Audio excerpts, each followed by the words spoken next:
So peaky blinders the immortal man.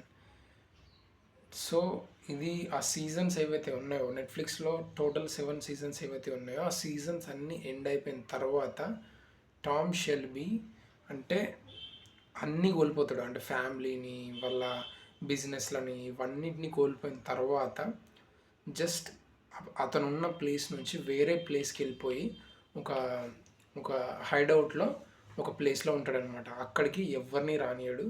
ఎందుకనంటే ఇతను అన్నీ కోల్పోయిండు. ఇప్పుడు అతని లైఫ్కి పర్పసే లేకుండా పోయింది. ఆ పర్పస్ని వెతుక్కోవడం కోసం టామ్ షెల్బీ అనేటోడు వేరే ప్లేస్లో ఉంటాడు. అక్కడ ఉన్న తర్వాత ఇతని కొడుకు ఎవరైతే ఉన్నారో, టామీ షెల్బీ కొడుకు ఎవరైతే ఉన్నాడో అతను ఈ ప్లేస్ని రూల్ చేయడానికి, అంటే ఇతను టామ్ షెల్బీ రూల్ చేసిన ప్లేస్ను రూల్ చేయడం కోసం అక్కడ ఇంకా అన్ని దారులు తొక్కుతాడనమాట. టామ్ షెల్బీ క్రియేట్ చేసిన ఒక టెర్రర్ అవ్వచ్చు, ఒక భయం అవ్వచ్చు, ఇవన్నిటిని కూడా కాదనుకొని ఇతను వాళ్ళ కొడుకు సుపీరియర్ అవ్వాలని చెప్పేసి చాలా వరకు ట్రై చేస్తుంటాడు.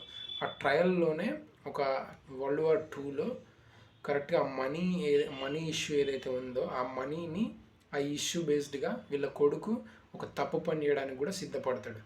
దాంట్లో భాగంగా టామ్ షెల్బీ ఒకటే ఒక చెల్లె మాత్రమే మిగిలి ఉంటుంది వాళ్ళ ఫ్యామిలీలో. వాళ్ళ చెల్లెను కూడా చంపడానికి ఇతను కారణమవుతాడు, వాళ్ళ కొడుకు కారణమవుతాడు. అప్పుడు ఇంకా ఇది తప్పుదారిలో వెళ్తుందని చెప్పేసి టామ్ షెల్బీ అతను హైడ్ అయి ఉన్న ప్లేస్ నుంచి బయటికి వచ్చేసి ఇక్కడ ఈ ఈ సినారియోని కంట్రోల్ చేయడం కోసం, ఈ లాస్ట్ ఇన్సిడెంట్ని కవర్ చేయడం కోసం ఈ ప్లేస్కి వచ్చేసి అతను ఎట్లా ఆ సమస్యను ఆపిండు అండ్ వాళ్ళ కొడుకుని ఎట్లా అతనికన్నా సుపీరియర్ ప్లేస్లో పెట్టడానికి అతను ఏం సాక్రిఫైస్ చేసిండు అనేది ఈ ఫిలిం అనమాట. ఇన్ఫ్యాక్ట్ ద ఇమ్మోర్టల్ మ్యాన్ అంటే అతని మనిషికి చావే లేదని అర్థం. ఇందులో టామ్ షెల్బీ చచ్చిపోతాడా లేదా అనేది మీరు సినిమా చూసిన తర్వాత తెలుస్తుంది. బట్ అతను చనిపోయినప్పటికీ అనిపించినప్పటికి కూడా అతని ఐడియా ఏదైతే ఉందో, అతని పవర్ ఏదైతే ఉందో అది అట్లాగే ఉంటుంది. అంటే అతని ఐడియాలజీ ఏదైతే ఉందో అది అట్లే ఉండిపోతుంది అని చెప్పేసి సినిమా అనమాట. అండ్ స్టార్టింగ్ నుంచి ఎండ్ వరకు ఇది జస్ట్ ఒక క్రైమ్, ఒక ఒక టెర్రర్ ఆస్పెక్ట్ కాకుండా, బట్ అతని ఐడియాలజీ అండ్ అతని way of purpose of life అతను వెతుక్కునే దాంట్లో, అతను ఒక బుక్ రాసే దాంట్లో ఇవన్నిటిని ఫోకస్ చేసి, అంటే అతని మెయిన్గా ఇన్నర్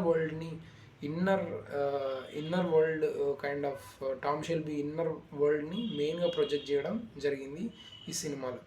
అండ్ మీకైతే అసలు చాలా బ్యూటిఫుల్గా అనిపిస్తుంది. బట్ పీకీ బ్లైండర్స్ ఎవరైతే టోటల్గా స్టార్టింగ్ నుంచి ఎండ్ వరకు చూసిరో వాళ్ళకి ఇంకెక్కువ కనెక్ట్ అయ్యే అవకాశం ఉంటుంది. బట్ అవుట్ సైడర్కి వచ్చి చూసినప్పుడు కొంచెం డిసప్పాయింటింగ్ అనిపించవచ్చు. బికాజ్ ఎందుకంటే ఈ సినిమాలో హెవీ యాక్షన్ ఏమి ఉండదు. యాక్షన్ పార్ట్స్ ఉన్నప్పటికీ కూడా అవి అతని క్యారెక్టర్స్కి ఎంతవరకు అవసరమవుతాయో అంతవరకు మాత్రమే యూజ్ చేయడం జరిగింది. ఓవరాల్గా మ్యూజిక్ అవ్వచ్చు, ఓఎస్టీ అవ్వచ్చు, ఇవన్నీ కూడా చాలా బ్యూటిఫుల్గా ఉంటాయి అండ్ చాలా బ్లెండింగ్ ఉంటుంది.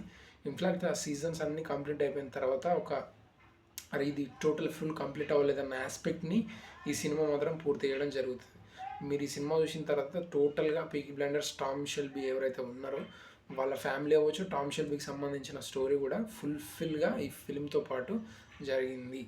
సో అందుకే ఇది చూసిన ఆ సీజన్స్ ఎవరైతే చూసిరో వాళ్ళు చూడొచ్చు, చూడని వాళ్ళు కూడా చూడొచ్చు. బట్ చూసిన వాళ్ళు ఎక్కువ కనెక్ట్ అవ్వడానికి ఒక అవకాశం అయితే ఉంది. That's it. Thank you for watching. Please do subscribe.